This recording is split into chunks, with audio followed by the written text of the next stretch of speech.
Welcome to Shield Maidens, Women of the Norse World, the podcast that celebrates the remarkable women of the Viking Age. From fierce warriors and powerful queens to wise seers and cunning goddesses, these women left an indelible mark on history.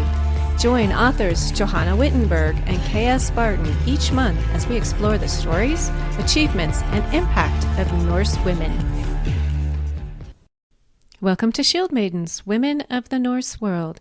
This is episode 32, in which Johanna and I are guests on the Vikingology podcast with hosts CJ, Adrien, and Terri. We had a fun time talking with them, so enjoy. Welcome to another episode of the Vikingology podcast. I'm thing number one. Oh, hey, yay, back to that. I'm thing number two. Flashback to like 3 years ago when we first started. Yay. Thing one and thing I'm two. Terri Barnes. Thing two. Yeah, and here we are. Welcome to Vikingology, the art and science of the Viking Age. There we go. And today, Terri, we're gonna be outnumbering you, we creatives. Because normally we're talking to archaeologists, historians, curators of museums, etc. Occasionally we'll have a writer, but today we have two writers. And there's me, so that's three. That's the magic, the Norns. We are the writing Norns of Norse sagas. And Terri, you will be, well, you're in for a good ride, I think. Okay, wait, I have a show and tell once we get started, so I'll keep going. Oh, fun. Okay. Well, today we are joined by the esteemed Johanna Wittenberg, who is the author of the Norse Women Saga, and K.S. Barton, also known as Kim, I believe, author of the Norse Family Saga book. And I believe that one's under Simon & Schuster. I thought I saw that somewhere. And together, with their powers combined, they are Shield Maidens, Women in the Norse World podcast. But only when they're together. So welcome, Johanna and Kim. Oh, thanks for having us. That's great So to be here. Terri, you have a show and tell, so let's kick it off with that. Yeah. Well, as some of our loyals will know, yesterday was our birthday, right, CJ? Yes, it was. We're You birthday have the same buddies. birthday, don't you? We do. We do. And Happy birthday. my lovely husband bought me something. Well, I have it already, but I needed a new one because I've worn it out. But so anyway, I'm wearing it for this occasion. Oh, All nice. right. Hey. Brought to you by our lovely friend Krista, also known as Scandinavian Design Studio. Oh yeah. Shout That's out, these shout out. little stickers. Yeah, she created the little sheep, Oh, that's cute. the Oh little wait, elves. she inspired me. Yay. Yeah. Oh, and she gave me an Icelandic sweater. Oh, that's so cute. Did she knit it herself? Yeah. She's learning. She's living there now, so she's learning. No, so But she anyway. she inspired me. So then I went and took the artwork that my wife made for our kids' book, and I made some little stickers for the Oh, kids. that's I cute. love Nice. I'll be taking Nice. these little bad boys to that's the dad, the Viking chieftain, a historically accurate one, and we'll be That's I'll be nice. taking that to book fair tomorrow at Nomute, which will be a lot of fun.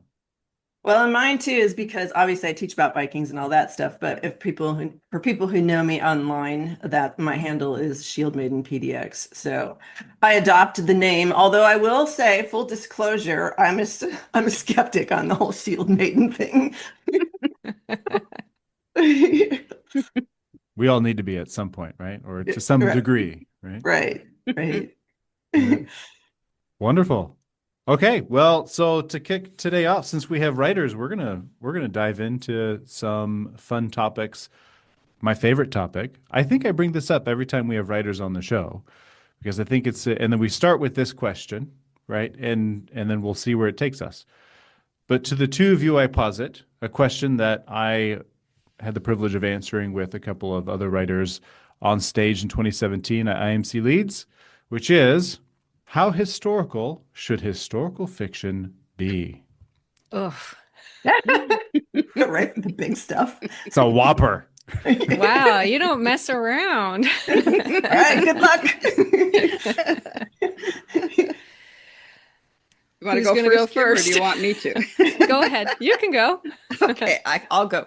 What I think is, given the woeful inaccuracy of much of what we have to base our historical fiction on, I think that you need to start with the facts and hew closely to them if they are indeed facts. And then what you're really doing is writing a good story. That's a good answer. That is a good Yeah. answer. Yeah.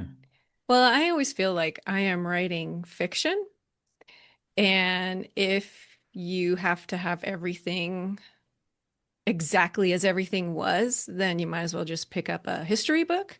So to me, character development and everything are really, really important. I'm not saying that I didn't do like years and years of research and I don't care about the historical, but I also feel like how accurate is the history we're actually getting? Like, all right, you mentioned 2017 when we found out that BJ581, hello, was actually a woman's, where for 100 years we thought that gravesite was for a man. So I take a lot of the history with a grain of salt, since so much of it was written down so much later than the Viking Age. It was written down by enemies of the Vikings. It was written down by priests and monks. And so, Misogynist. yeah. Now, come on now. You can't broad brush all of the history. So I think some of them were schizos. Fiery dragons in the sky. What are you writing? Hey, I mean, were I, dragons. I think the history is really, really important, right? Like I'm not saying that it's not important. I'm just saying that history is so malleable almost. Like, who tells the history? Who writes it down? What do we teach in schools? What gets left out? So whenever we talk about like accuracy and stuff, and I'm like, well, a lot of it's in translation. So how do we know if we're not actually reading the Old Norse language, we're relying and trusting people who are translating too. So it's such a complicated question. I think archaeology is a much more reliable source. I found that out when I first started researching my books. I'm like, the history was like, mostly non-existent in a lot of cases, but often so far-fetched. But then I started studying the archaeology, and that's where I got most of my information. Another thing I want to say is the reason that people read historical fiction is to be transported to another time and place. And so to me, that's our job, which is to transport people to the time that we're writing about. And we want to give people the best cultural experience we can. So they're immersed in that time and place. Wonderful. Well, and also I tend to focus more on like families and relationships. So there's not as much known about like what goes on in a home or whatever. As opposed, I mean, not that I have plenty of warriors and stuff, but so we know a lot about that part of Viking society, but That's what I not as love much about your about some of the books. others. You talk about everyday people more than the royalty and, in some ways much more relatable. Thanks. Yeah, at IMC Leeds, we had a pretty varied cast of characters answering this question, and we were actually all lined up on the spectrum of who kind of toes the historical line more, and I was more on that side. And we had one gal on the far end that was writing Viking Age vampire fantasy novels, which They are did believe in tremendous. vampires, or actually Walking Dead, but Yeah, they were. I mean, it was a fantastic. No, hers were like Romanian Count Dracula type vampires, right? Like the shiny. No, even worse, the shiny Twilight ones. But the tremendous books, right? And she had a huge following, and I thought that was really interesting because it's like it really boils down to if you're telling a good story, the history really comes second, right? So for the people who are looking for that. So then moving on to, I get this question a lot. How did you fall into the Viking Age? Why the Vikings and not something, is it, there are so many times and places to pick from? Well, I started learning about the Viking Age when I was in college, actually, even late high school. My mother was full-blooded Norwegian. I'm only half. But she got really, really interested in the Viking Age, and she's an was an artist, and she started researching, and I was helping her with that during my summer breaks. And she created these fabulous serigraphs that are based on mostly the wood carvings from the Viking Age, especially the Oseberg ship. And so when I graduated from college, she had a show in Oslo, and she took my sister and I along. So I got to visit the Viking Ship Museum. I saw all the carvings, the Oseberg ship, and um, and we discovered Queen Osa, who's the subject of my novels. And that was, a long time ago. And I've been fascinated by her ever since. So when I decided to start writing novels, I wanted to write about her. And the fact that there was a woman who ruled alone for almost 20 years in the early Viking Age, and that was actually written down somewhere, was fascinating to me. So that was my starting point. Well, I've always been interested in mythology and like comparative literature, comparative mythology, ever since I was probably, I don't know, like a freshman in high school. And about 15 or 20 years ago, I was doing a nonfiction project. I was studying a particular book series, and I was finding a way into it for kids using the mythology. Well, I have a degree in English and stuff, and I already knew a lot of Greek mythology. You can't go through the university as an English major and not know Greek mythology in the United States. But when I got, and I also did a little bit with Celtic mythology and Egyptian mythology, but when I got to the Norse mythology, I was like, oh, this is cool. And then I started reading the sagas. And then it was like, because my family on my mother's side is also Scandinavian. And so it was like, it was this weird kind of homecoming. Like, oh, these people, even though they're like, these Vikings were portrayed as bloodthirsty and all this, I was like, these are my people. So I was just like, oh, I love literature and I love history. And I felt like it was like finally had come together what I should write. I was like, oh, I need to combine these two things and write about Vikings. Hmm. Fun. And then how did your podcast come about? How did you meet? Because Terry and I have talked a lot about this. She reached out after one of her students cited an article of mine in a paper, which is terrifying, and gave me some feedback on it. And then we kind of went back and forth, then figured out, wait a minute, we have the same birthday. Oh, really? And then it was like, hey, I'm trying to do a podcast. Do you want to do a podcast? And Terry was like, oh, I don't know, maybe. No, wait, I was the one who suggested it. I was totally the one who suggested it. And then the stars aligned, and then we were like, let's do a podcast. And very quickly so what's your foundational narrative for your podcast?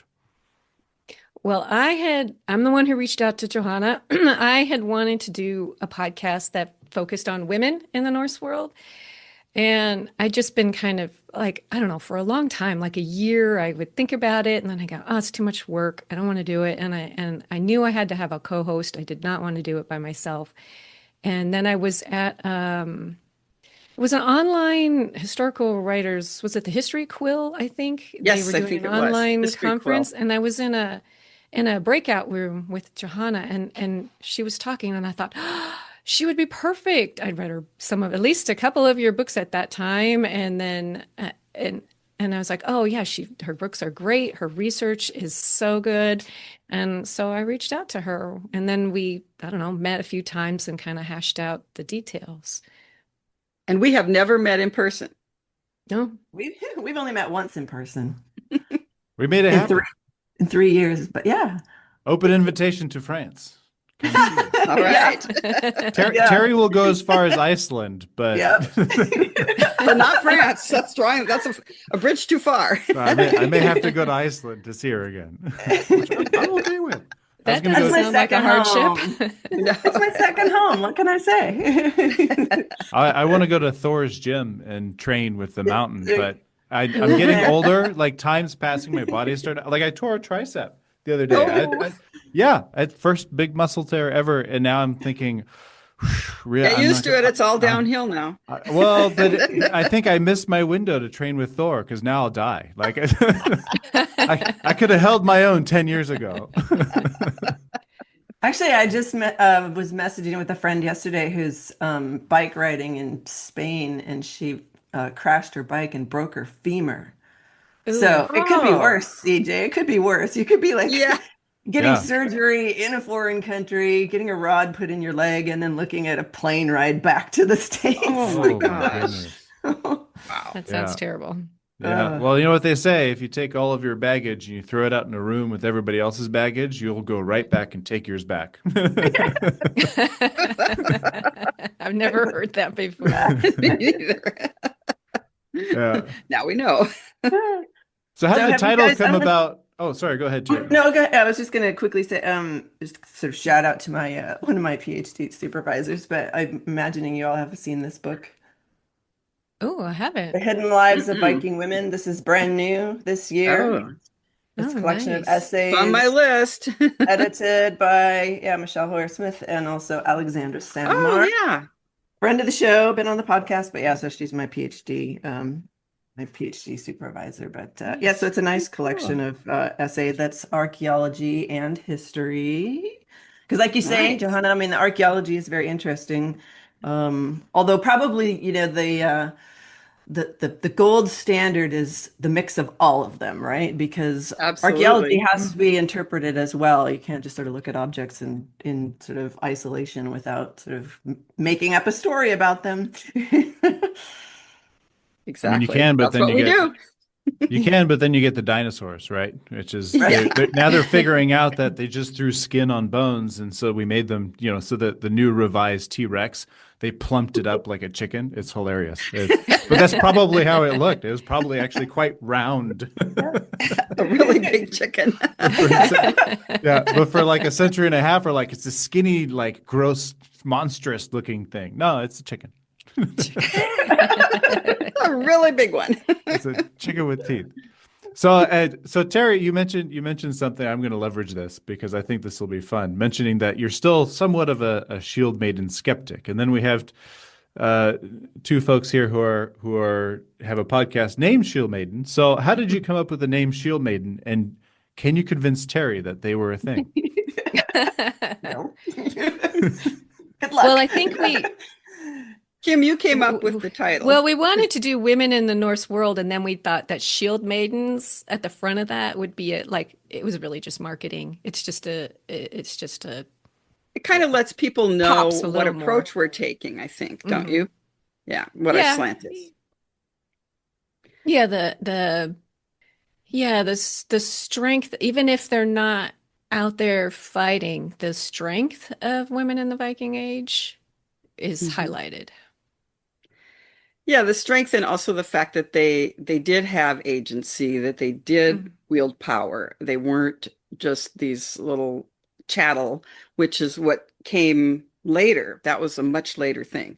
So, even the legal documents that we have are from later. They're from post-Christian, so they're not totally reliable as far as women's rights. But we do know from like the Grey Goose, Icelandic legal, and Frostating that women did have rights and they could own property. They could divorce, that sort of thing in the Viking Age. And, we also have legends that talk about shield maidens, and we have some archaeological studies that pretty much prove it. Not that they were necessarily really common, but that it was possible. Yeah, like the episode that just came out at the beginning of September, we talked about Lagertha, Mhm. both as she is in the stories and as she was depicted in the show Vikings. Yeah, and also Aslaug, who was, Yeah. Mhm. also a shield maiden. She didn't necessarily fight in. Neither one of them were. Well, actually, Lagertha did fight in the Mhm. shield wall. Aslaug did not necessarily, but she did command a fleet. Um, and we know of the Red Girl from Ireland. She commanded a fleet.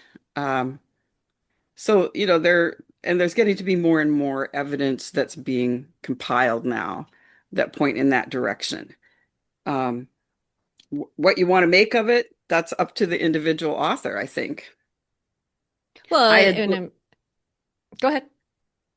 I had really believed that women could bear arms and did have rights much when I first started writing.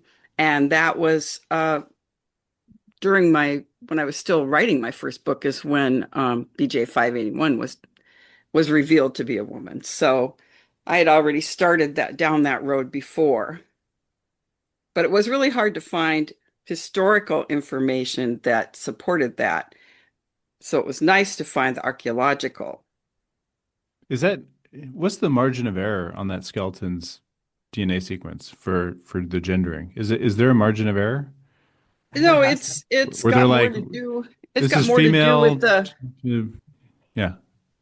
it's the bone structure as well Hmm. as the DNA. It wasn't the first person who noticed because of the hip Yeah, bones. because of the pelvic. Oh, the It was pelvis was definite a woman. a distinctly female pelvis. Mhm. And then they went on to do DNA testing after that. But there are Yeah. two people who were completely uh, not affiliated in any way and didn't know each other, noticed that. And the first person who noticed it didn't even know that the bones were from BJ 581 from that grave. But they noted that it was a female skeleton, and they were on some other study, so they didn't really know where that skeleton had come from. So then it was a second osteologist who noticed the same thing, and that's when it suddenly came to everyone's attention. And it was later that they did the DNA testing. Yeah, wasn't there an issue with the excavation too, where all the bones got shoved in a bag, and so there was some. No, I no. could have sworn I saw They were something on that. meticulous. Okay, so the archaeologist meticulously drew sketches of the burial. He actually labeled every bone BJ 581. Um, and the the belief that there was any kind of mix-up is not true. Hmm. Um, it was a meticulously excavated site. Yeah, I saw another show too that was, I think it was on Disney Plus that I saw it, and it had friend of the show, Leszek Gardella, who Mhm. I don't actually remember what he talked about in the show, but the thing that caught my attention, sorry, Leszek, but the part that got my attention was when they looked at the I think it was BJ 581, but they looked at the spinal cord and the vertebrae had calcification on opposing sides all the way down, which was evidence of like tension in the spine that's consistent with somebody who drew a bow a lot. Or That's possible. That some, that part I'm not that's familiar. what they were, but also the whole thing was narrated by William Shatner, which always makes me dubious. But it was, it was like, oh, and then they found three other graves of potentially women, and I think two were actually revealed to be women later too. So that we are finding this stuff kind of all over the Mhm. place. Yeah. Yeah, and Oh, there was a bow and arrow. The bow wasn't found, but the quiver and arrows, I think, were Or found arrows. in the Mhm. grave, but the bow was missing, or at least only partially there. But that was definitely found in BJ 581. Mm. Plus, didn't she had the conical hat from Hmm. the east, and so Hmm. it's possible that maybe she was an archer. She could have been a horse. She could have been a Yeah, she was horseback. buried with horses, so Yeah. and they think, there's a possibility she was buried possibly sitting in her saddle because the stirrups were found in the position where her feet would be, and the skeleton had collapsed, but it was, in a sitting position. Oh, so they buried her sitting upright potentially. Well, that's the theory, yeah. Oh, Because that's like it was a, a large tomb, and it was covered with a big rock, as I recall. Hmm. it's a yeah. chamber grave. Yeah, thanks. Ah. Uh-huh. So are you It convinced seems yet, like Terry? there's. Good. Well, Leszek actually wrote a really good book about like women and weapons in the Viking Age, and I think he handles it very well. The truth is, we don't know, and Exactly. we'll never know. There's that kind of a grave actually produces more questions than answers, I think. We don't know why those weapons are there. We actually don't know if they were hers. We don't know if she used them. She could have just been a rich girl and, stuff could have, because people who are dead don't decide what gets put in their grave. People who bury them put the stuff in their grave. I mean, but yeah, so we don't know. And because I wrote a piece about this back in like 2018 when this all kind of blew up, because I was just more interested in, as a historian, looking at what happened when that story came out and how much of a big deal it was, and how many sort of people sort of lined up on their sides of, yes, she is, or no, she isn't. And I was kind of like, why does it matter? Like, who cares? Like, it felt to me like there was just way more of what I see in my students, and that's projection of our desires for that type of person in the past. And that's not to say that there never was, like you're saying. It's just, I mean, clearly from at least the evidence that we have, and even grave evidence, it's like less than 1% of all of the graves from the Viking Age that have been excavated that have females in them have weapons in them. And so it just points to the fact that at the very least, these people were one-offs. They weren't the norm. It's not like we had some sort of, professional trained contingent of women doing a thing, at least that we have evidence for. So that's always the punctuation at the end of the sentence is like, this is the best guess that we have for right now, right? And so I was just more intrigued with why people got so like upset and or interested and freaked out. And it was just kind of a weird sort of blow up in a way that you don't really see too much with your, when you're in the historian and archaeology crowd. It's usually a pretty quiet discipline.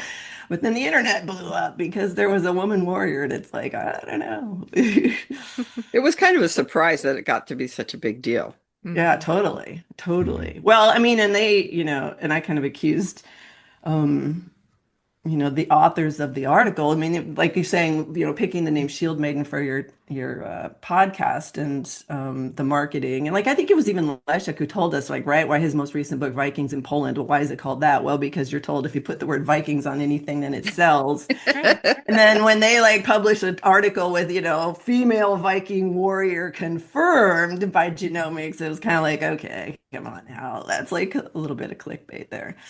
Well, at We don't. least one thing it did was it now archaeologists are asking different questions about the grave goods and stuff. They're not Yeah. just That's something, assuming that just because there was a weapon, it's a male, or if it was Yeah. a Yeah. And loom I or a think that, cooking instruments, that it's automatically a female. yeah. or Yeah. No, if I it, or that think, if it's an iron rod, it's naturally a cooking spit instead of a vulva's wand, for right. example. Right. Oh, yeah. Yeah. Well, I mean, in the archaeology crowd, I mean, that discussion actually has been going on for quite a while. It's called gendering metal, right? And, so they've been dealing with that for a while. But I think that BJ 581 sort of, brought that to the fore, that there's problems with making those kinds of 19th century assumptions. Yeah, we Yeah. Well, that had a was lot my of talks point. about the Yeah. Victorians. Yeah. They have a lot to answer for. But Yeah. that was my point about, like, the biases in the historical record, like who decides these things is Yeah. important to think about. Yeah. Especially in Norway, where, most of the soil is such that you don't have a lot of bone, you don't have skeletons are pretty much non-existent. So you have to go by grave goods to gender a grave Yeah. in many, many places.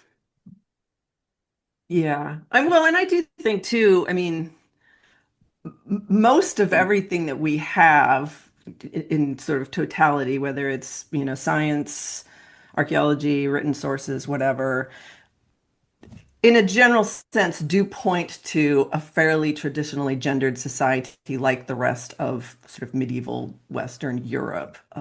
So I don't think gendering metal in a way that maybe you would traditionally do it is not always and entirely going to be off the mark, right? I mean, brooches are probably going to suggest it was a female, that wore them and that kind of stuff. So I think we have to be careful too with sort of the pendulum swings of like either it's all over here or like, oh nope, throw all of that out. It's way over here now. I don't think that's the case. I think it's always somewhere in the middle. Yeah. Well, That's because a we good do point. have the Odin figurine Yeah. dressed in women's clothing, but with one eye and with, his wolves and it's not his wolves, it's his birds, Hugin Or, and Munin, right? yeah. And so, I mean, that brings up a lot of questions because one eye and two ravens, that's very much an Odin figure, but Yeah. he's definitely wearing women's clothes. Yeah. So what's Well, that what all about? we would consider women's clothes. I mean, if we go flash forward 1,000 years and let's say society crumbles and it all gets rebuilt from the ground up, and then it's a fairly patriarchal society like we have today, and the first people to excavate it are let's say male, male dominated future archaeological setup, and they were to excavate Western Africa. My family did a lot in Western Africa, and they have the traditional male dress, which is le boubou, which is like a long dress. And 1,000 years from now, they might look at that and be like, "That's obviously women's clothing. What are all these men doing in women's clothing?" That's a good point. So, That is a very good Well, point. and it's so specific. So like I live in a town where there's a university and it's very hot where I live. And so like if somebody were to just excavate here and then oh my gosh, everybody wore shorts and tank tops and flip-flops. Yeah. Oh, when men and women, or men didn't actually wear regular shoes, or everybody was wearing, I don't know, Uggs because it's college students. And even though it never really gets below like 50 here, the young girls wear Uggs, when it dips below 65 Fahrenheit, so everybody ate pizza or whatever it is, or, Yeah. everybody ate Mexican food because I live near the Mexican border. Like, so if you're just Yep. excavating a specific place, especially since the Viking Age was all over and for several hundred years. So, like, what one little, I don't know, little area in Norway was doing and their beliefs and stuff might have been different than what they were doing. I don't know. Of course, in Iceland, Iceland was basically a colony. So I always kind of think of like the Icelandic sagas, like they're like a colony or like the Wild West of the US, right? It's like these people who migrated because they didn't like what was going on back home. And then they set up this colony in like pretty harsh conditions and a lot of them, the West is pretty brutal, right? It gets really hot, at least in like Arizona but anyway, and so like their society was set up in a different way than like it was in Denmark, because Denmark was much more continental. They had much more interaction with France and what is now France and Germany. But Yeah. so I think about it that way too. It's too broad to just go like this is what everybody believed and this is what everybody did. Well, Yeah. and I even, agree. oh, go ahead. Oh, no, I was just going to say I agree. And I think we have even, archaeological evidence for sure, place name evidence, things like that, that show, at least prior to Christianity bringing in a little bit more uniformity in various ways, that they're just like us, I mean, I'm in Oregon on the West Coast and I'm an American, but culturally we're pretty different than say somebody who's living in, I don't know, Alabama or something, right? And so and there's a dialect and the language, all of it, right? And so it's like, why wouldn't those people be the same? And I think we have fairly good evidence that that's true, that they were, unique. Yeah, there's an area on the west coast of Norway called Gausel, and it is the graves there are preponderant. The preponderance of graves are gendered as female in that area, unlike the rest of Norway, and they far outnumber the male graves. Of course, there are no bones at all, so it's all based on on the grave findings. Uh, but that would be like one area Yeah. that's very different than what has been found elsewhere in Norway. Yeah, exactly. and then playing Yeah. with these things and interpreting them, and then is kind of what we do as writers, right? Like just in Yep, this conversation, I've already thought of two funny things I could do in a book. Maybe not my the next one, but I was thinking of the. Yeah, have you had this frustration that I've had of trying to like name certain things, like a sword, for example, right? where you're just like, okay, how do I make this not sound stupid? And like there was one where like my character was fighting the Franks, and then he gets an Ulfbert, and he calls it the Frank Cleaver. And Nice. and then the first person who proofread the book, which was my mom, she's just like, that sounds like my dentist down the road, Frank Cleaver, and I'm like, yeah, I can't do that, can I? All right. So, and I just thought also of like, it could be funny because then you're, if you give it a name, you're giving it a gender, right? So it's like, it's serpent spitter or something like that. And then the person go, wow, she's beautiful. Are you gendering my metal? How dare you? It's a boy. It's a man. It's a male. And then the other one is, I was just thinking of a guy carving like an Odin statuette. Right. And they're like, oh, I'm carving Odin. Oh, okay. Well, why is he wearing a dress? It's not a dress. Yes, it is. It looks like a dress. It's not a dress. I'm just not good at wood carving.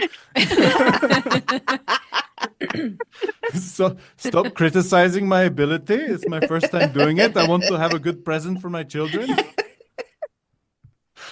Oh, too bad Norseman isn't still being made. I know, I love that show. So funny. You need to go try out and become a character of some kind. So perfect. They need to invite me to like write some of this stuff too. There you go. Yeah, create the spin-off, dude. You need to do that. And when you were talking about archaeology, so I don't remember the name of it, but there was like a little gold disc that was found, and on it says in runes, "He is Odin's man." I think it's something. I think it's he is Like a little Odin's man. bracteate. Yeah. Yeah. And as soon as I saw that, I was like, and that was the genesis for like an idea of the book. The trilogy I'm working on now was, okay, so I have this king who's like, he's so obsessed with Odin that he kind of like, no other gods can be worshipped in his little area. Anyway, so that it was just like that just reading about that little gold disc, that I was like, he is Odin's man. Like, how does that come to be? So anyway. Yeah. One of That's the biggest interesting. issues I've come across is using some of the Scandinavian words in the book, and readers who aren't familiar are just like, what? So like the thing, so I started calling it ting so that people would realize that, but they still call it the ting in Norway. That's their legislature. It's In Iceland or too. I'll call it the assembly. Yeah, in Iceland it's the same. The Alþingi is the name of the modern parliament. Exactly. I used Has it been in for one, I centuries. think my first book, my critique group, because there's a big like rest area on I-10 in southern Arizona and New Mexico. Maybe it's in New Mexico. I don't remember, but it's along I-10. And it's called The Thing. And it's like this, they sell food and gas, and they have all kinds of little like Mexican and Native American, like, souvenirs and things like blankets, and it is called The Thing. And so when I put it in my book, my readers who all live here were all like, the thing? So that was the thing they were thinking about. And I think I put ting too, or maybe all thing, something like that. I'm going to go into that place and be like, can I see the law speaker, please? The law speaker? Where's your law rock? Or the runes? Did they have rune sticks too? Right? Isn't that a thing? The little rune sticks, they could write stuff down. Yeah. Yeah. Yeah. They did a good job with that on Norseman. Yeah. That's what I was thinking of. Yeah. Jokes written down on pieces of wood. I also That's love your the law bathroom speaker, book. right? The law speaker who had, and then he's just like, I need to kill. I'm deathly allergic to bees. Are you? Yes. If I get stung, I will die immediately. I love the whole thing about dominoes too, right? Like the henchman comes up and he's like, it appears the first domino has fallen. What's a domino? It's a game with pieces. Do people go around knowing these things? Part one at the trade market in Hedeby. Was it a threat? It's Varg. Of course it's a threat. Okay. That show, it's too good. It's too good. I'm so sad that they're not making another one. I know, it was classic. It was so good. Oh, go ahead.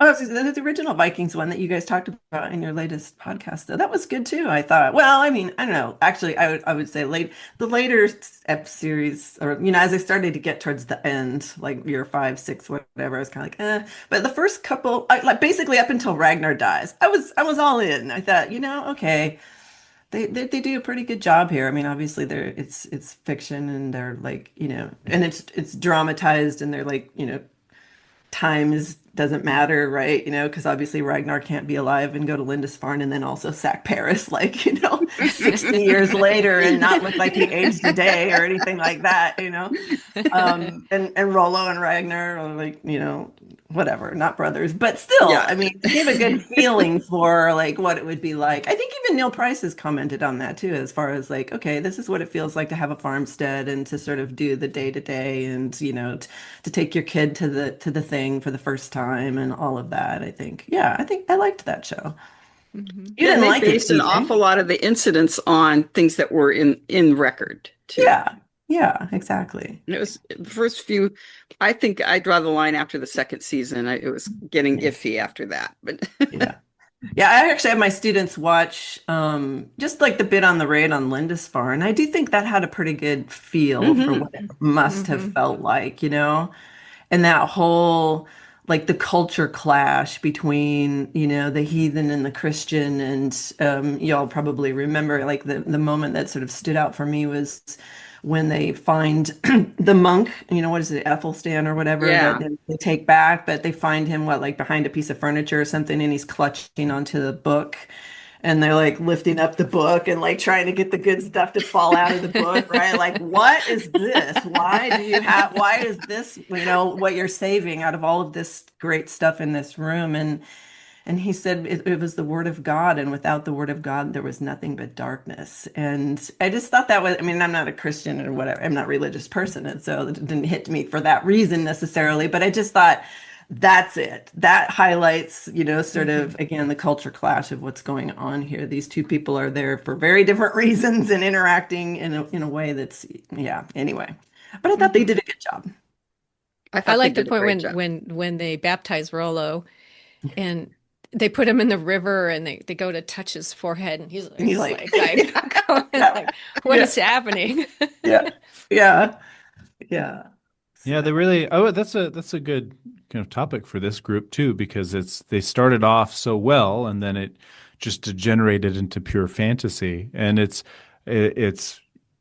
years ago I started boycotting it because I was like, this is just drivel, it's stupid. But now that kind of a little bit of extra time has passed, a little bit of life experience, and it's like it's also with my books, it's kind of that understanding that the history only gets you so far in terms of keeping an audience.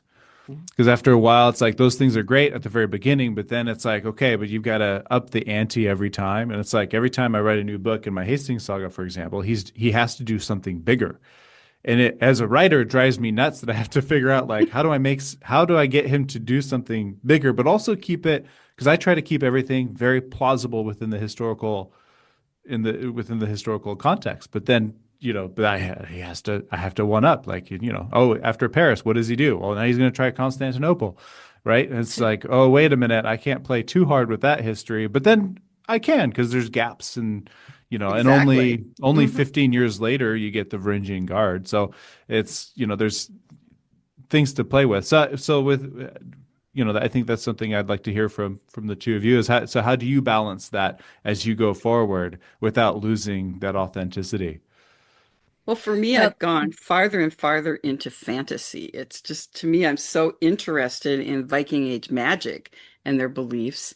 So, and in my first couple of books, I did make it seem possible. And now I've just gone farther and farther into it. And now I'm just obsessed with it.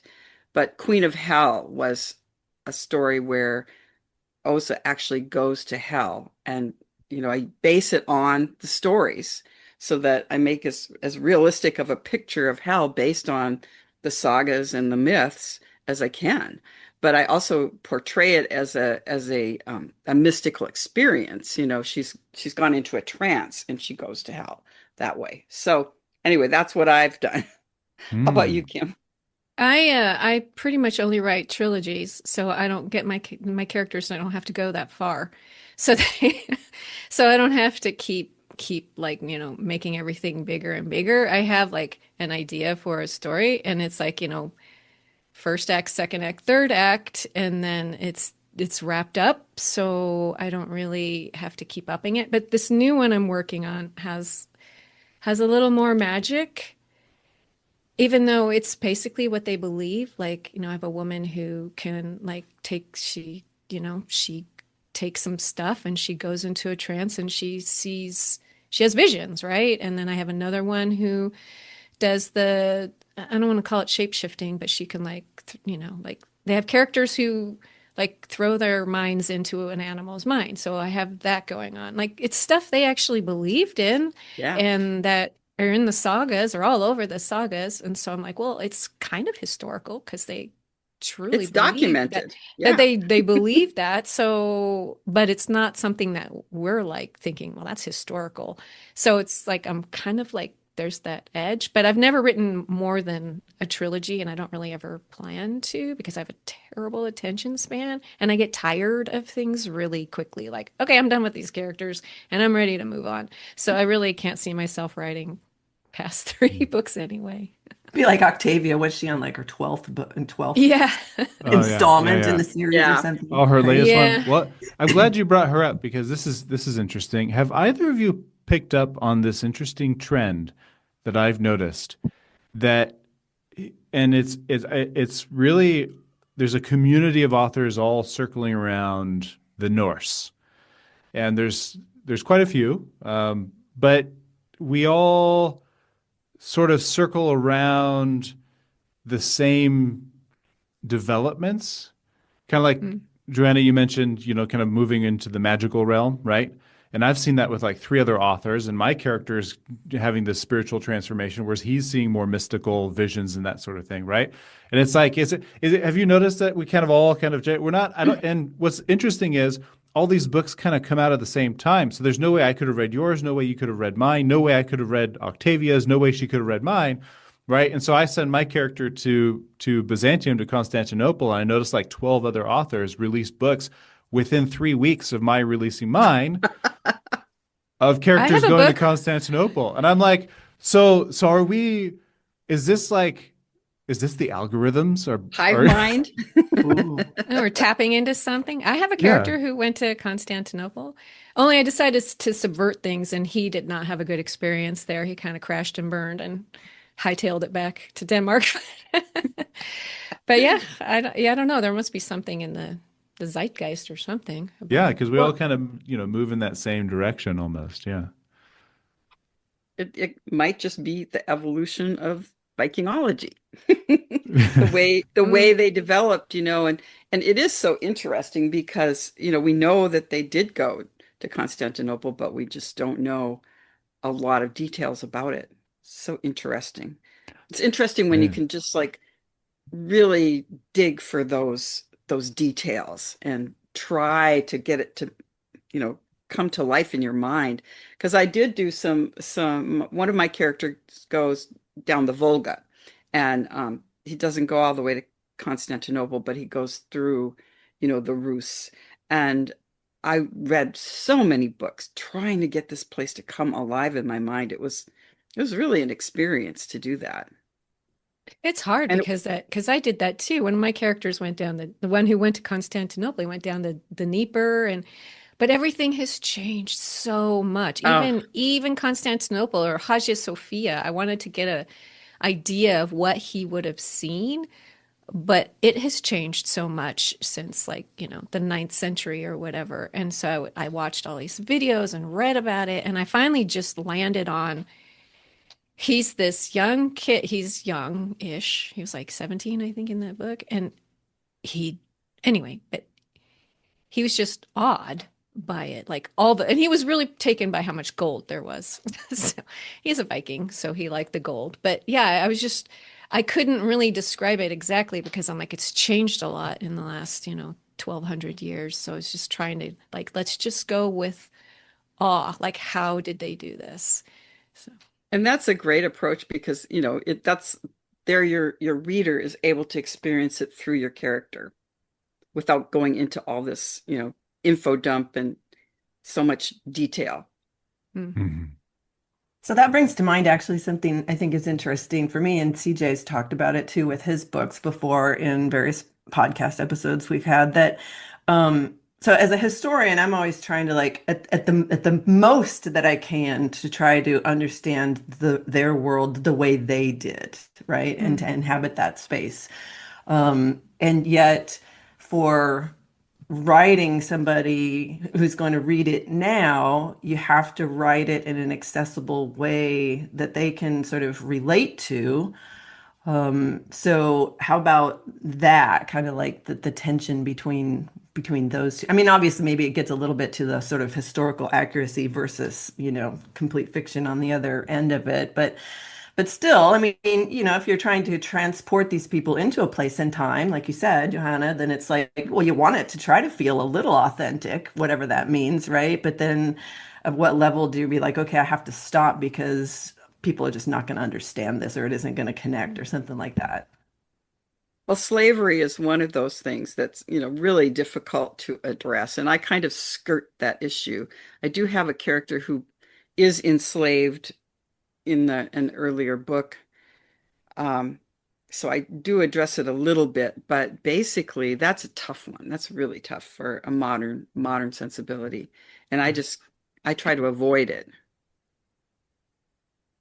Yeah, that is a hard one. I have my main character in my Norse Family series when she's young, like how old was she? 6, 7-ish. She and the family and people were like traveling, and she got snatched by some outlaws, and they were going to sell her. And so that formative thing that happened to her frightened her so much. So like she doesn't really want slaves. Like she can actually put herself in the position of a young female slave. And so I kind of gave her that moment to make her like it's still there. It's like there because her family, I mean, she wasn't like an ordinary person. Her father was a jarl, so she was pretty well off, and they had slaves, but she didn't mistreat them. So I gave her that formative moment to explain why she felt differently about it than maybe other people. Yeah, interesting. That's a yeah, slavery is a big one, isn't it? Mm, Because I think it's so hard for we think about it in such a particular way in the modern world, largely based on events of not very long, right? The last 400 years-ish or something. Um, but to try to get in the headspace of people who it's just like so utterly normal and a possibility for like everybody. And maybe in some cases it's not even it's not what we would think, right? It's just sort of an unfree legal status, but maybe otherwise it's like all right. And actually, so the example I'm thinking of is a friend of mine talked about slavery in the ancient Roman past, and the idea that we know that Romans did as far as prizing educated people because of certain levels of skills, right? That they could do professional skills that we would call now like maybe being accountant or something like that. I don't know, but working in the household of a like say a senator or something, somebody that's pretty well off, pretty high up status. And then you would be like, oh, but you're still a slave. And then I always sort of thinking to myself, like, if you asked that person and you framed it in that way, would they have a concept really of what you're talking about? Or would they be like, do you know what my life would be like if I didn't live and work in this household? It would be utter shit. Like, I would probably be dead within a week. So, like, this ain't so bad. Do you know what I mean? I mean, obviously not like trying to like make an argument for slavery, but I'm sort of making an argument for like how it's so difficult for us to get our head in that space because we don't live in that world. Do you know what I mean? Yeah, for me, that was the hardest one. And, the other thing is, you could indenture yourself if Yeah. you fell onto hard times. And there was actually a ritual, a ceremony for a master giving a slave their freedom. That was one of the when I researched the beer parties the ale parties that they had to have by law. Yeah. That was one of the reasons for having them was if you were a slave had earned their freedom, this is where you gave them their freedom. This is where the master awarded them. And they actually had a ceremony where the master took off his one shoe and the slave put his foot in one shoe, in that shoe. And, but it was in front of witnesses. It was a formal legal event. Yeah, I mean, what do you make of that? Especially when then you have, slaves that are captured and they're very different. I mean, their status is different from your neighbor who indentured himself because he needed the money, because he Yeah. was going to lose his farm. I mean, who knows what, it's hard to imagine.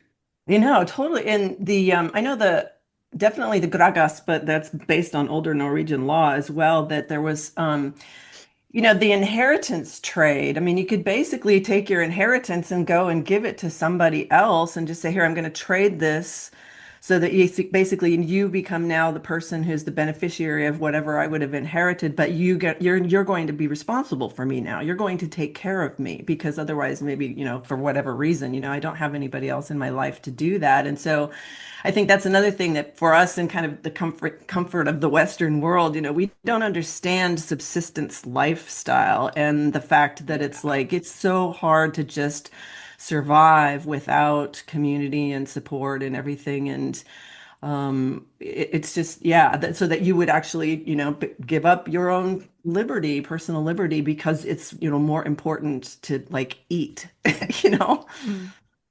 Yeah, And that's why exactly. being an outlaw was such a big deal. Like if you were Yes. outlawed and people could just Yep. kill you because you were an outlaw, like Yep. that's because you need that community.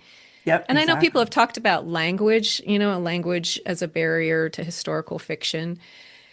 Like, do you write in a more modern cadence or do you try to make it sound like I know like some writers, some big writers in like the 80s and stuff used to like have everybody speak super formally and everything. And I really it's a barrier to your with your readers between you and your readers. So I pretty much just like I know some historical fiction people like, oh, I don't ever use contractions when my characters are talking. And I'm like, I am not going to go there. I'm just going to have them speak like we speak. Only, I'm really aware of like not throwing in anachronisms and things like that. I'm not going to have somebody say okay or anything like Yeah. that. So, but So yeah, didn't you have language an can be. editor that told you that your character sounded like he just came out of rehab or something like that? Oh no, it was so I write in a really contemporary manner because it's with the people who are reading the books are alive today, Yeah. and that Terry and I have talked about this before. I have a very good example of why you shouldn't go full Viking. This the movie The Norseman, where they went full Viking, and it was so alien to people that it flopped. I mean, because I can't identify with the character, and even people who are very learned. In fact, I think it was Peter at medievalist.net. He and we went back and forth describing this movie, and it was actually really fun. And it was basically saying, it's basically a slasher film from the point of view of the killer, right? And it's like, but he's, in the Viking Age, he's the hero, right? Yeah. So, so you lose modern audiences, and so I do write in a very contemporary manner. Also, because as a school teacher, so I write mainstream adult fiction, but I do write in a way that I feel like young people would be able to access as well. I don't want to make it inaccessible to them. My first books that I wrote were young adult, but then I moved out of that just because it was too narrow of a scope. But I did have somebody mention in one of the books that, yeah, my character sounded like he was coming out of rehab in Palo Alto. And I was like, good, I'm glad because that's it. That's the Well, kind of guy he was. It's his character arc. He's Yeah. struggling, man, and he's getting Hmm. advice. And by the way, when you come out of rehab in Palo Alto, what do they indoctrinate into? Probably some form of AA religious indoctrination, right? Like where they're just like, you need to have your higher power and this sort of thing. That's what a priest does, right? So it's like, yes, thank you for properly characterizing my book. Thank you. Yes, because in the Viking Age, if you're struggling and you talk to a priest and he gets into your head, you're going to come out talking like a guy out of rehab in Palo Alto. I think that Palo Alto thing is perfect now after we talked to Eleanor last time and figured out that the Vikings were the tech bros. Oh, that's right. We did say that. Yeah. What was the other one? I've had a couple of really good gems. But one of them was talking about my dialogue being too contemporary, and I just thought, but these people aren't speaking English. English didn't Exactly. exist. That's right. So, I mean, And would even it if be it any? did, they Yeah, even if they were speaking English, we wouldn't have understood their English either because Right. the English of that time period was so foreign too. it wasn't English yet. It was still a different thing. It was Yes, yeah, It Anglo-Saxon was. and yeah. Hmm. closer to German, right? I mean, it took a Mm. little bit Yeah. of a French infusion to make it the English we know and love Right. today. Oh, Uh, plug the French. and then a great vowel shift that made things very complicated because they're like, you know what? It's too complicated. Let's ignore half of all the consonants. Ah, yes, all right. Yeah. It starts with a K and ends with a T. Don't say it. But Like yeah, Irish. yeah. Well, I give my Vikings very, I don't know. I mean, I think I mean, I know they're human and I wanted to give them human emotions that we all experience, love and loss and all that kind of stuff. But sometimes I feel like we don't know how they really felt, right? We don't know what they were feeling Mm-mm. deep down. I had one of my characters, he's a Viking warrior and he's like so devoted to like his children. Like he loves his children. And I took that from Eagle. I was like, okay, when Eagle's sons were dead, he like took to his bed for like 3 days or something, and his daughter had to go and coax him out, like, you want to keep living. And I was like, okay, here's somebody, he's like just like the most bloodthirsty Viking. When did he kill his first person when he was like 7 years old or something? Yes. Yeah. And yet he loves his kids, right? He's so distraught when they die that he takes to his bed. So I was like, okay. And I used to practice a martial art, and I was at a seminar with a teacher, and he was German, and he's this big, like, I don't know, he's a stereotypical looking German guy. He was big and he was, loud and like just and he was so sweet with both his sons who were grown and his little grandson. He would like kiss his sons, and when his little grandson was running around the dojo, he'd snatch him up and hold him and like demonstrate techniques while he was holding his little grandson and stuff. And Oh, I was like, okay. My big tough Vikings can also be gentle Human. and caring with Mhm. their Humans. kids. Right, yeah. exactly. We hold lots of stuff within us. We can have violent feelings and Yeah. loving and all of it. So I just give them all of that. Well, not just human, just alive, right? I mean, there's that Disney movie, The Chimpanzees, and they have the little baby Oscar, and his mom's killed in a fight, and then he's orphaned, he should have died. But then the alpha male of the group like adopted him, and it's like one of those drama. I mean, it's if you haven't seen it, you should check it out because it's one of What's it those called? dramas. It's called Chimpanzee, and it's Hmm. it's from Disney, and it's in the whole. I don't know how they filmed this or how they were able to, but basically this little monkey who has no relation to this giant male that's a killer, right? I mean, he's the big bad guy, and he just starts mimicking him, cracking open like nuts and stuff, and he just gets a little closer and a little closer, and you see this giant, and I mean, I know a lot of people don't like to admit it, but we're animals at the end of the day, and we're actually chimpanzees are very closely related to us. And so it's kind of that same. I don't know why I went to chimpanzees, but it's just, Okay, I just, I'll take it in another weird way, but it's connected to this. I'll take it to praying mantis. oh, Like Okay. I found it. We have praying mantis on our farm, and I finally got to see one and actually help hold one. They're really big, whatever. And so I sent a picture to a friend of mine who's like this amazing and really smart guy. Anyway, and he is very, very much a scholar of like Darwinian biology, and he said something about the I think the females like eat the males. So they kill them like after they have sex or whatever, and they and cut I, off their I just heads first. yeah, and I joked Yeah. something or no, he said something about oh, the ingratitude, of that, right? And I said, yeah, when I wonder what Darwin would have said about applying a human emotion like gratitude to an insect. And he wrote back like this list of citations from Darwin, where Darwin is explaining all of the basically, sort of like human emotions that various animals, including insects, appear to exhibit. So I don't think we're off. We're all just these biological beings on this planet, and we have, similarities. And I've been noticing I follow a lot of pages about and I get lots of animals like dog and cat stuff in my Instagram feed because I just need things that make me feel good in my Instagram feed.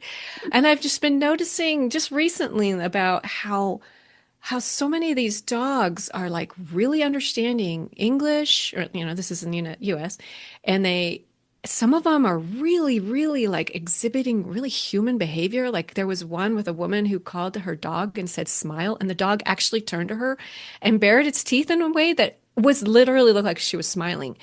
And I was like, are dogs like becoming even? I mean, I know, are they becoming more human-like or attuned to humans? Because I think I read something once about how they have whites in their eyes. Dogs evolved to have whites in their eyes so they can reflect humans more. So when they look around, we can identify with them more rather than Wow. I guess wolves don't have whites in their eyes. So anyway, but just thinking about animals and being human, I think dogs are becoming more and more human. That's the evolutionary process, right? Mhm. That, Yep. And I think some animals become very, very socialized, towards their humans. Um, my cats they were very human-like. I mean, and one time I was trying to give one of the cats his medicine and he was hiding, and the other cat led me to him.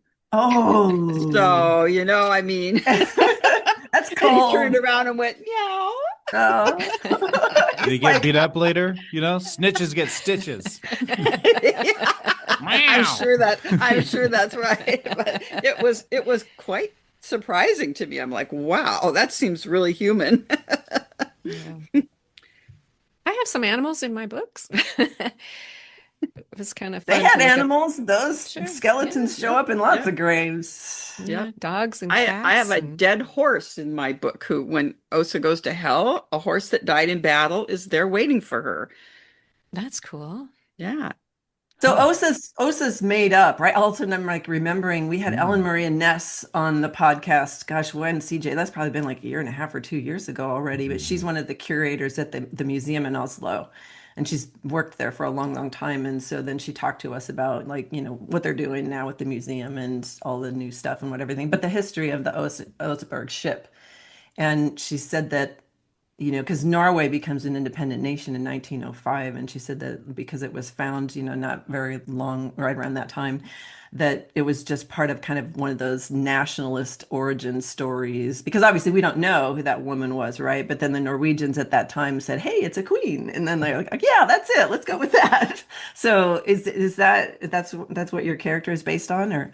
Uh, she's actually based on supposedly a real person who's in the Heimskringla, and also in I want to say it's in another source as well, and I can't remember the other source, but she's mentioned she's the mother of Halfdan the Black, and there is a legend about her that she was the daughter of the king of Agder, and Gudrid, who is the king of Vestfold, wanted to marry her, and her father said no. So Gudrid attacked Agder and killed everybody and kidnapped her. And she went back with him. She got pregnant right away. And when her son was a year old, she had Gudrid killed. And she took her son and went back to Agder and ruled for the next 18 to 20 years until her son was of age. And that is supposedly a true, she's called semi-legendary, which is the same with Halfdan the Black and Gudrid and Ragnar and everybody else. But there is that story about her. Uh, and so that's what my character is based on. Now, for many, many years, they believed that she was the queen in the Oseberg ship, in the burial. But since then, once they did the dendrochronological dating of the Oseberg ship, and then if you take all the facts, or the quote unquote facts, like the year that Harold Fairhair was born, and that when he died, his father was 40 and Harold Fairhair was 10 years old. Well, we don't actually know what year Harold Fairhair was born. But if you take all those things and do the math, then it would be hard for Osa to be even the younger woman. But then the younger woman is somewhat of a date range as well. There's a woman who's supposed to be 50 and another woman who's around 80, between in her 70s or 80s. Yeah. So when they did all the math and everything, they said, well, it couldn't have been Queen Osa in this grave because she would be too old to have had been the mother of Halfdan the Black. If the the burial chamber was dated to 834, and that's definitive. Mhm. Well, so that's assuming that those trees were chopped down at the time that this person was buried. So there's all this complicated stuff. It could be Osa, it might not be Osa, it's somebody like her. So, and who lived in the same time period. So all the details in the Oseberg burial ship can definitely be applied to Queen Osa. Whether that's actually her grave or not is completely not known. Yeah. So, Okay. yeah, there's 'cause I no think- way to identify who the people were who were buried. Yeah, exactly. Yeah, because I know for the longest time too, for whatever reason, the main hypothesis is like, oh, the younger one clearly was a slave that got, sacrificed. And it's sort of like, Because well, you don't know that, right? I mean, well, yeah, very few bones of that younger woman is there. Most of the bones are gone. yeah, And it showed that she had broken her collarbone, so that's why they thought she was sacrificed. But the collarbone had started to heal before she died. yeah. And of course, originally they thought she was maybe in her 20s and the older woman was in her 50s. So now they've got very different, they've done more analysis and they've got different theories about these people. But one was younger, one was older. They don't know what clothes went to who because they found fragments of cloth in the burial. But the skeletons were dragged into the grave was robbed in about 100 years after it was put into after the burial took place. And the grave was robbed and the thieves dragged the skeletons of these women into their passage. So these bones were found scattered. They weren't even found in the grave anymore. They were found scattered throughout the robbers' tunnel. And things were all mixed up and there was, fragments of cloth. There was no jewelry left in this grave. So, that was taken.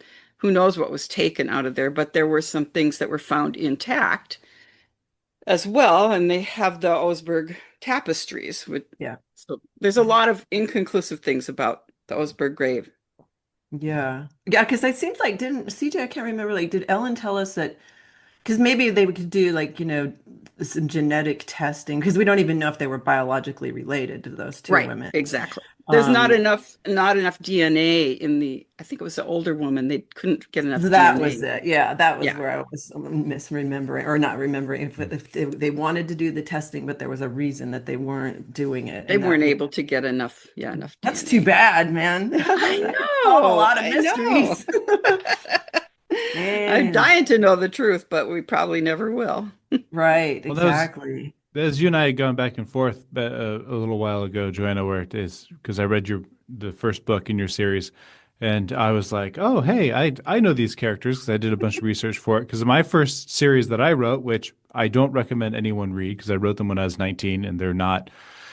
I don't want you to read them. But it's basically my character ends up being the one who's hired by Osa to kill Gudrod, and then he gets snuck out of the area, so that he doesn't get killed himself. And then she has plausible deniability and that sort of thing. So I kind of researched that whole thing. But that's actually an interesting segue too. So one of the criticisms of my book that I got as compared to, say, Bernard Cornwell is my character is real, Hastings. He's a real guy. And I've had several people say maybe that's to his detriment. Have you found that to be true for having, because you're working with somebody who's semi-legendary, I suppose, instead of actually Hmm. verifiably real? And then same for you, Kim. Are you working with characters that you're completely inventing, or are these people that are verifiably real as well? Well, I can answer quick. Mine are all fictional. Hmm. I started my very first book. I had wanted to write about, um, now I can't even remember his name. He was a Swedish king whose nephew Styrbjorn was trying to take over, and he had like made a deal with Odin. Olaf? No, I don't think it Oh, was some anyway, a never herald. mind. Anyway, and then I was doing something with an Icelandic story, and I just decided I don't feel like doing this, and I just made a switch, and just I'm just going to be all fictional. So, I think that's great. There's and in my series, which is now I'm working on book 8, there is a mixture of people who were real people who are in the chronicles or whatnot, and fictional characters. And but all of my characters are fictionalized, and there's so little information about these people that you can fictionalize as much as you want. Um, and I still go back to the idea of putting the reader in the transporting them to another time and place and letting those characters be relatable. As Kim was saying earlier, you really want to focus on those feelings, those emotions that that everybody has, that are universal to people.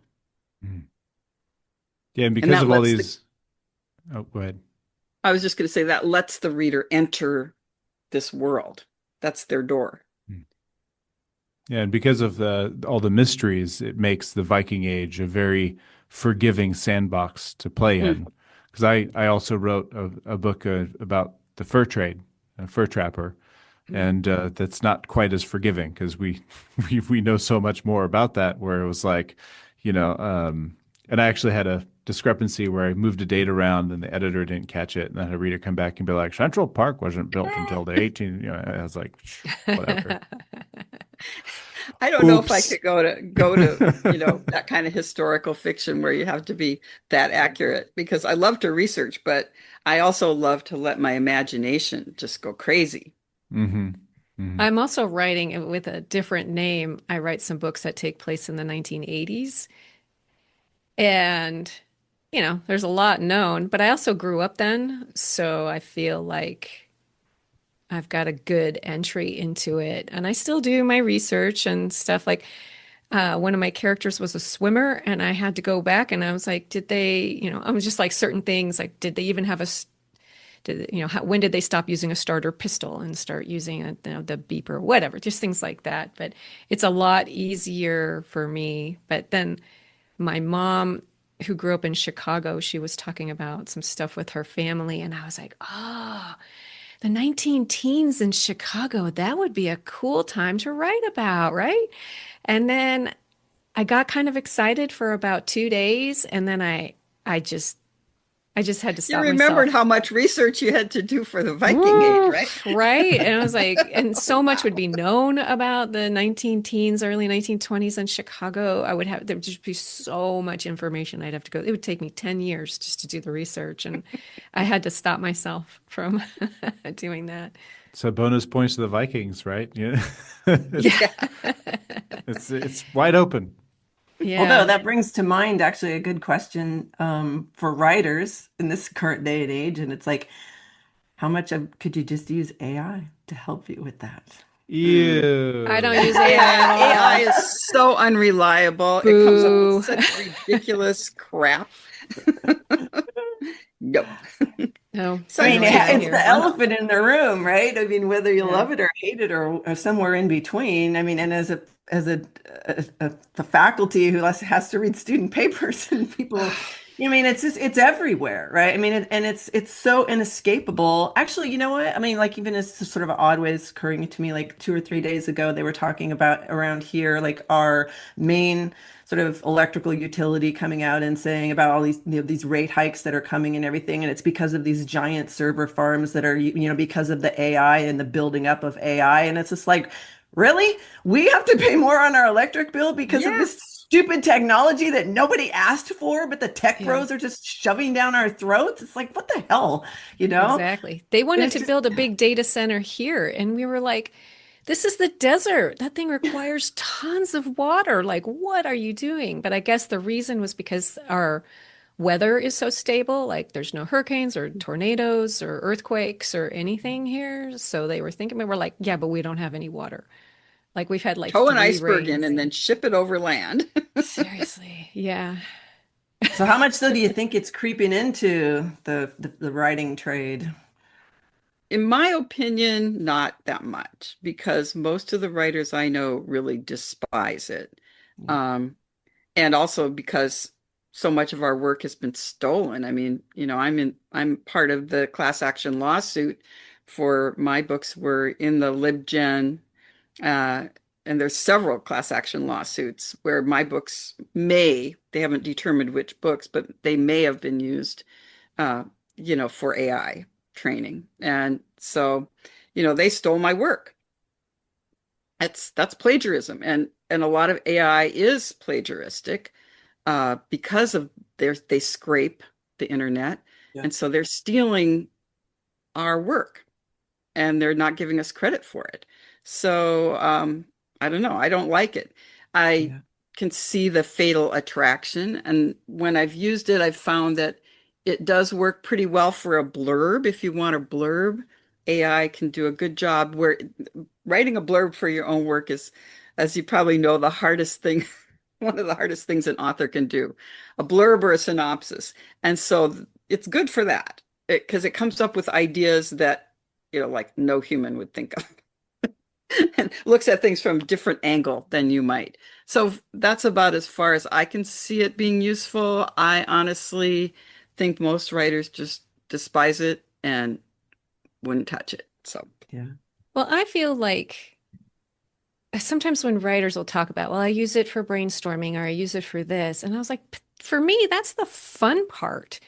I yeah. like the struggle. I like doing the research. I like the struggle of coming up with like my story idea, or even when I get stuck and it's like, what should my characters do now? I'm kind of stuck. I don't want to rely on this AI to do that for me because I like to do that. And and I'm also thinking, I read an article recently where they're actually seeing in college students that it's like impairing, like it's smoothing their brains out. So that critical thinking is not there. So we need that struggle when we're thinking and when we're trying to decide on something, when we're doing things. Our brains need that struggle to grow and develop. And if we just take that all away, I don't see what the point is. Yeah. If I'm going to let AI do all this stuff for me, like, why am I even a writer? Like, I just don't know. Exactly. Yeah, I wrote But a that's post on me. my personal Substack about this, if I don't know, a couple months ago or something. And it was right about the time when Adobe started to add that, like every time you opened a PDF to read it in Adobe, it would be like, this looks like a long article. Would you like me to recap this for you or however it says it? And I'm just like, no. It's like, I totally agree with you, Kim. It's like, no, I like to do that myself. Thank you very much. And I hate like I have to click like go away. Just go away. Just Yeah, that we have to I opt don't want to out. opt out. I mean, I I want wanted to to do opt my in. dishes and my laundry and like I want like Yep. robots to do that stuff. I don't want it to Yeah. I just Not the critical thinking go part. do my grocery shopping for me or whatever. I don't want it to write my books. Yeah. Yeah, Well, and I exactly. think I think that, there are people in the world who think that if they start producing AI books, they're going to make lots of money. Yeah. And I'm here to tell you that ain't going to happen. I don't think that AI is going to be able to write bestsellers. It's because it's missing that human element, no matter how hard they scrape. That's my opinion. It's Yeah, I think already a Peter talked saturated about market. Yeah. It yeah. is. It is. That's Yeah. true. Didn't Peter Yeah. Gibbon talk to us about that a little bit? Like where it's like, oh, these people who can then like seemingly churn out, full novels like once a month or something like that There are because there are people doing that. Yeah, yeah, yeah. And I have a suspicion some of the bigger outfits are doing that. Because you get like your Clive Cussler. He hasn't written a book since the 70s, right? He's got a team of writers that the publisher uses, and then they punch out. And their speed was like, he could put out a book a month because he's got this team of people writing books for him. Or so I have heard. I don't know for sure, so don't sue me, publishers. But that's it. We know that the ghostwriting industry was alive and well before AI, and I think that it's going to start sneaking in there, right? Why have a ghostwriter when you can just have AI be your ghostwriter, and it's a lot cheaper for the publishers. And I think that's where we'll start to see it first. Although I will say I published because I hired a human translator to translate my books into French, because French is a very literary language, especially the written, and there's a right way to do it, and AI just doesn't get it. And so I have, plus I was just like, this gal translated my first one in 2019 before AI ever existed. And I was like, you get to translate, I want you to translate my two other ones for consistency. But when my publisher put my books up in the French Amazon, for example, because they put it in the National Library and then it gets put on Amazon. And I noticed that the category that I was in, we had some good sales at the beginning, so I jumped up in the category pretty quickly, and all the other books were all AI written in the entire category. And it was the same person, and they had like 80 books in there, right? And of course, I outpaced them, which was nice. Good But for you. then all their covers were AI, and you start reading, you're like, And I just don't know, because like even with the outlining thing, right? Like I've had AI, I've tested it out to outline some stuff, and it just doesn't. Doesn't get it. Yeah, and like it's very different than like when I put together an outline, and I send it over to my editor, and then we go back and forth and make sure that everything, like there's and then it's just and then what comes out is, I guess you could call it art, right? Whereas what AI is putting out, no way.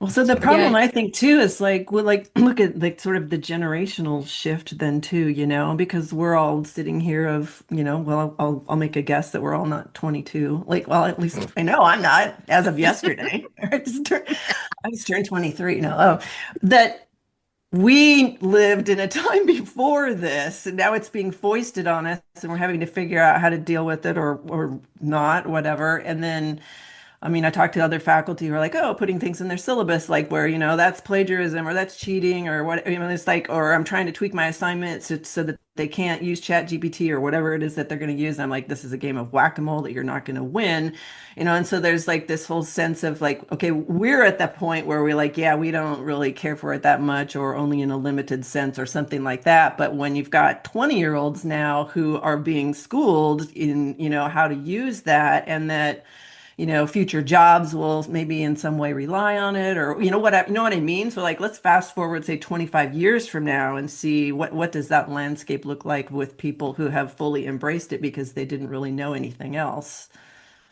Well, Well, what my about son the is a advent of computer. calculators, for example, especially Yeah. scientific calculators?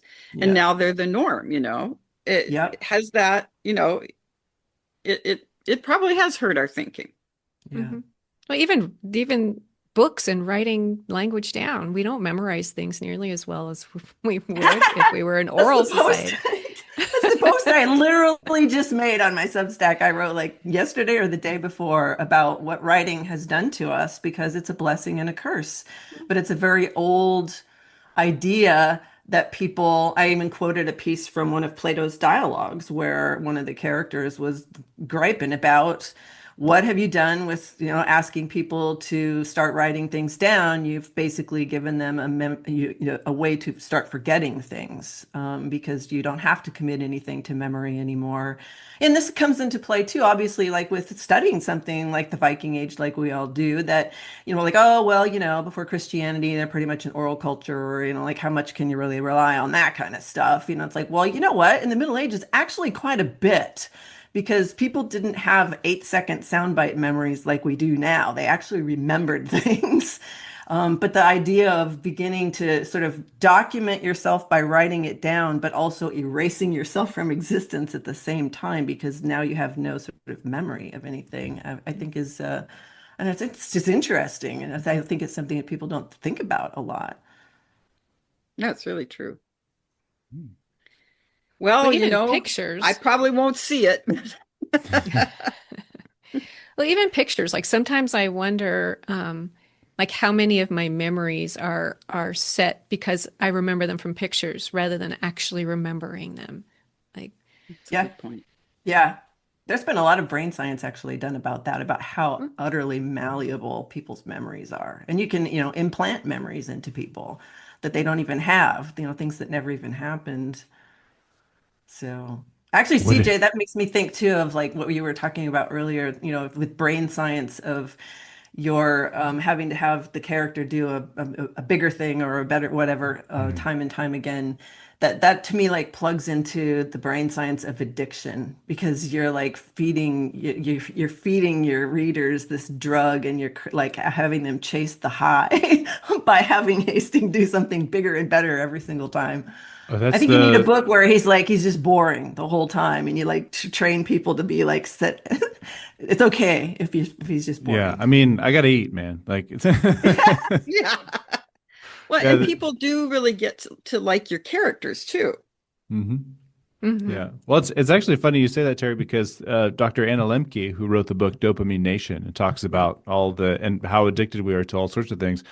Her gateway drug was shitty romance novels. Yeah, that's right. That's So right. it's just it's so yeah. I mean, I bet you there's people out there who are like, I need another one of those Viking tasting novels. You know, it's You're like the pusher on the corner. yeah. Yeah. Yeah. Yeah. Here you go, man. He doesn't. I read them all. I need another one. Okay, well, I'll have Johanna Wittenberg's novel. Okay, I'll move over to Kim Barton now, and then maybe all together we can keep this guy alive. He wants to be the El Chapo of the writing world. Well, on that note, Yeah. thank you so much for coming on the show. I think we went down all the right rabbit holes. It That was was was fun. lots fun. of Thanks fun. for having us. Yeah. Yeah. Thanks for listening. You can find Johanna at johannawittenberg.com, where you'll find a free short story, a prequel to her Norse Queen series. And you can find me, KS, at ksbarton.com, where you can also find a free short story from me, a prequel to my Norse family series. See you next time.